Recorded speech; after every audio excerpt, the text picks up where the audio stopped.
Yanvar oyida tug'ilganlar qanday insonlar? Yanvar yilning ilk oyi, qishning suvsiz tinch, ammo shiddatli davri. Tabiatda hayot go'yoki to'xtagandek tuyuladi, ammo yer ostida yangi umidlar, yashirin kuchlar shakllanmoqda. Ana shu falsafa, shu tabiat qonuni yanvarda tug'ilgan insonlar tabiatini ham belgilab beradi. Ular tashqi tomondan sokin, ichki olamida esa qo'zg'almas iroda, yuksak maqsadlar va o'zgarmas sabr bor. Mas'uliyat va yetakchilik kichik yoshdanoq seziladi. Yanvarda tug'ilgan insonlar erta o'sadi, ya'ni yoshi kattalar singari o'ylaydi, masalalarga jiddiy yondashadi va mas'uliyatdan qochmaydi. Ularni erta ulg'ayganlar deb atash mumkin. Sinfda ham, jamoada ham yetakchi bo'ladi, lekin bu yetakchilik hayqiriq va dabdaba bilan emas, amaliy ishlari, xulqi va fikri bilan amalga oshadi.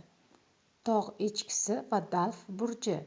Tog' echkisi 22 dekabr 19 yanvar. Bu burjda tug'ilganlar zaminga mahkam bog'langan, realist, amaliyotchi va mehnatsevar bo'ladi. Ular uchun hayot bu reja, intizom va bosqichma-bosqich yuksalish. Ular katta oilaga yoki katta biznesga asos soladigan, tarixda iz qoldiradigan insonlar bo'lishadi. Dalv 20 yanvar 18 fevral. Bu davrda tug'ilganlar erkin ruhli, yangilikka ochiq va g'ayrioddiy fikrlaydigan insonlardir. Ular texnologiya, ijodkorlik va jamiyatda tub o'zgarishlarga sabab bo'ladigan tashabbuskorlardir. Sharqona qarashda yanvar mukammal tiniqlik davri. Bu oyda tug'ilganlar ichki mushohadaga moyil, fikr va qalbini tozalikka yo'naltiradigan insonlar deb qaraladi. Ular uchun gap emas, amal muhim. Har bir harakat ortida maqsad, har bir sukut ortida ma'no bor.